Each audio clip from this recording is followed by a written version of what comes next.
प्रदेश नंबर 2 के प्रदेश सभा विभिन्न संदर्भ में बेर बेर अवरुद्ध होयबा क्रम निरंतर जारी अछि। पछिलका बेर प्रदेश सरकार के मंत्रालय में कमीशन आ भ्रष्टाचार के खेला भेल कहैत सांसद लोकनि प्रदेश सभा बैसार अवरुद्ध करैत आयल अछि।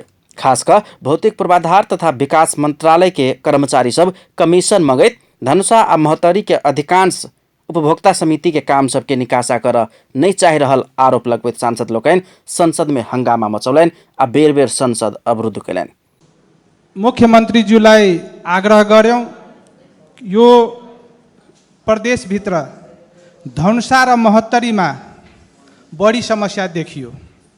हामी आग्रह गर्यौं मुख्यमन्त्रीजीलाई, उहाँले भन्नुभयो ठिक छ क्याबिनेटबाट हामी निर्णय गर्दैछौँ। एक साताको समय लिनुभयो, हामीले एक साता होइन तपाईँलाई 10 दिन दिन्छौँ। तर यसरी भ्रष्टाचार हामी जहाँ जान्छौँ 2 नम्बर अब भ्रष्टाचारको अखाडा बन्दैछ। पत्र पत्रिका होइन हरेक ठाउँमा अब त्यही हामी सुन्दैछौँ। अनि हामीले भन्यौँ कम्तीमा यसलाई रोकौँ। के जाँदैछ मेसेज? तपाईहरुले के गर्न खोज्दै हुनुहुन्छ? त्यसकारण हामी भन्दैछौँ ठिक छ अहिले पनि जे काम भएको छ, जे मूल्याङ्कन भइसक्यो उसलाई पेमेन्ट गर्नुस्। जो बेइमान छ काम गरेको छैन उसलाई पेमेन्ट नगर्नुस्, हामी त्यो पक्षमा छौँ। तर कमिसन दिइसकेपछि रातारात चेक बनाइदिने, जो इमान्दारीपूर्वक काम गरेको छ उसलाई हरेक बहाना लगाएर यो धनुषा महोत्तरीको समस्या यहाँ हामीले पटक पटक भन्यौँ। त्यही बेलामा भन्यौँ कि यसरी सुन्दैछौँ, यसरी हुँदैछ है डी साहब, तपाईहरु ख्याल गर्नुहोस्, उपभोक्ताहरू भोलि मार्कामा नपरोस्। तर त्यसको केही सुनवाई भएन। आज क्याबिनेटले गर्यो रे सुन्दैछु, 7 दिन 10 दिन आज 20 दिन भइसक्यो। अनि यो के मजाक गर्न खोजेको? धनुषा महोत्तरी सिराहा आ सप्तरी के प्रदेश सभा सदस्य सबके संसदीय कोष से उपभोक्ता समिति सबके ने काम के निकासा नहीं भेला के बाद कार्यकर्ता सब असंतुष्ट होबे लगला के बाद सांसद लोकनि रकम निकासा के ठोस पहल होबा पर बाक माग करैत संसद बैसार अवरुद्ध करैत आबि रहल छल। विपक्षी नेकपा आ कांग्रेस के मात्र नहीं सत्तारूढ़ दल के सांसद सब समेत विभिन्न मंत्रालय के कर्मचारी सब 2 दिन आगू मात्र अख्तियारी पौने उपभोक्ता समिति के 20 से लग 30% धेर कमीशन खाक तेसरे दिन में भुगतानी देने प्रमाण अपना सब संगे मोबाइल में रहल दावी केने छलैन। 2 दिन अगाडि अख्तियारी पाएको छ, तेस्रो दिन भुक्तानी भएको छ। हामीसँग प्रमाण छ, मोबाइलमा टेप गरेका छौँ। किन भुक्तानी भएको छ? 20% देखि 30% कमिसन दिएको छ। अनि जो उपभोक्ताहरू इमान्दारीपूर्वक काम गरेको छ, आफ्नो पैसा लगानी गरेको छ, म किन पैसा दिने, म किन कमिसन दिने? अरान लिएपछि उसको चेक बनाइदिएन, मूल्याङ्कन गरिदिएन। अनि यही हो 2 नम्बर प्रदेशको समृद्धि। अनि यसरी 2 नम्बर प्रदेश बन्छ। बेर बेर के अवरोध के बाद मुख्यमंत्री लालबाबू राउत रवि दिन के बैसार में जवाब दैत लापरवाही भेल स्वीकार कयलनि अछि। प्रदेश सभा सदस्य सब उठौने माग प्रति प्रदेश सरकार गंभीर रहल कहैत मुख्यमंत्री राउत प्रमुख सचिव के अनुपस्थिति समेत निकासा नहीं होब सकके एकटा मुख्य कारण रहल बतौलनि। मैले प्रमुख सचिवज्यूको संयोजकत्वमा एउटा अर्थ सचिव, भौतिक पूर्वाधार सचिव मेम्बर रहने गरी यो पेमेन्ट हुनुपर्छ, यसको चाहिँ कसरी हुन्छ छिटोभन्दा छिटो मैले उहाँलाई भन्न लगाएँ। क्याबिनेटको निर्णय पनि गरियो। निर्णय भएपछि मात्र एउटा सामाजिक विकाससँग सम्बन्धित जुन त्यो मन्त्रालयको पैसा जुन शहरी विकासका थिए त्यो आएका थिएन, त्यो पछि आए। तर हामी निर्णय गरेर प्रमुख सचिवजीले पूर्वाधार सचिवको संयोजकत्वमा उप सचिव पनि निर्माण गरे।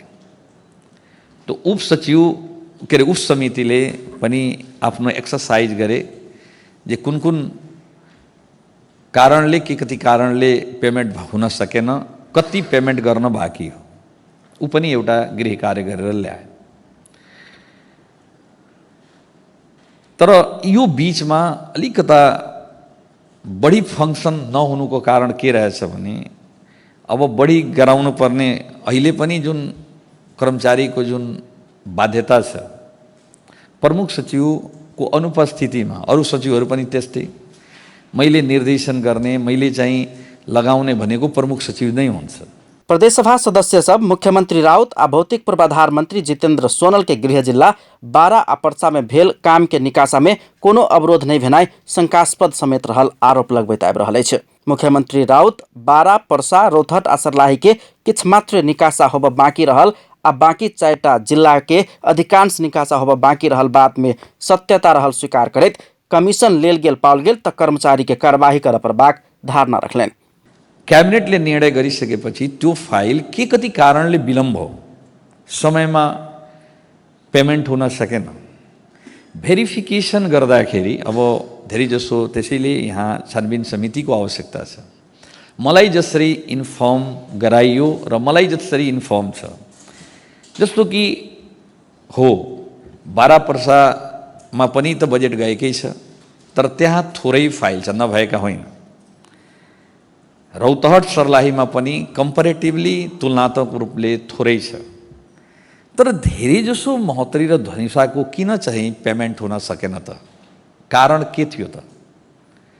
दोषी को छ त? किन हुन सकेन? फेरि चाहिँ उतातिर पनि सप्तरी र सिराहाको सन्दर्भमा त्यहाँ पनि बाँकी छ, नभएका होइन, तर कम्पेरेटिभली यो किन रह्यो?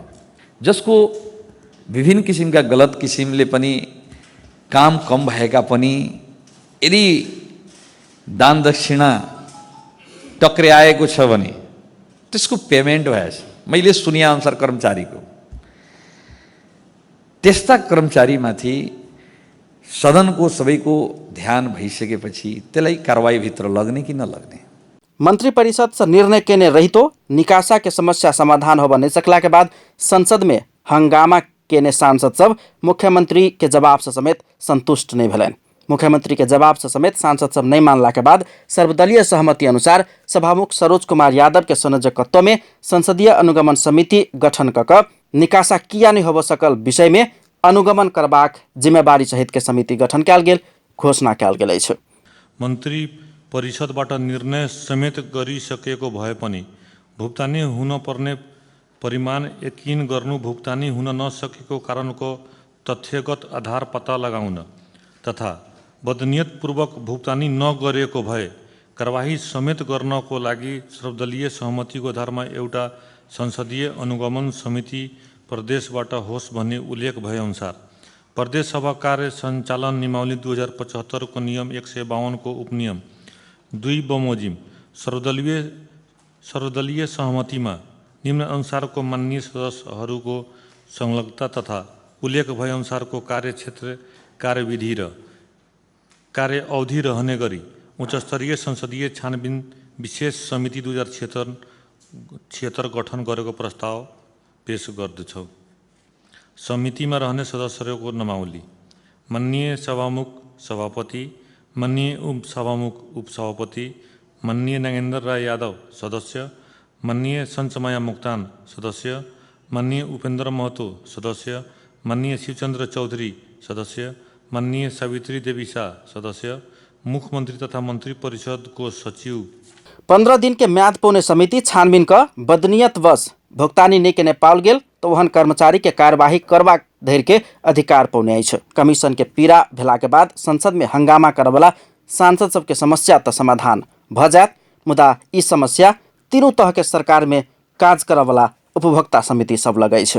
स्थानीय तह में समेत बहुते उपभोक्ता समिति निकासा नहीं पाइब क ओहिना छटपटा रहल छ। हुनका सबके पीड़ा के सुनि देत? प्रदेश सभा से निकासा के लेल बनाओल गेल अनुगमन समिति के निर्णय आ अनुसंधान के बाद सांसद सबके उपभोक्ता समिति के निकासा त भ जात, मुदा कमीशन आ भ्रष्टाचारी के एहि खेला के नियंत्रण दीर्घकालीन रूप में के आ केना क करत? ई प्रश्न यथावत अछि। अपन टेलीविजनक लेल पूरन शाह, जनकपुर धाम।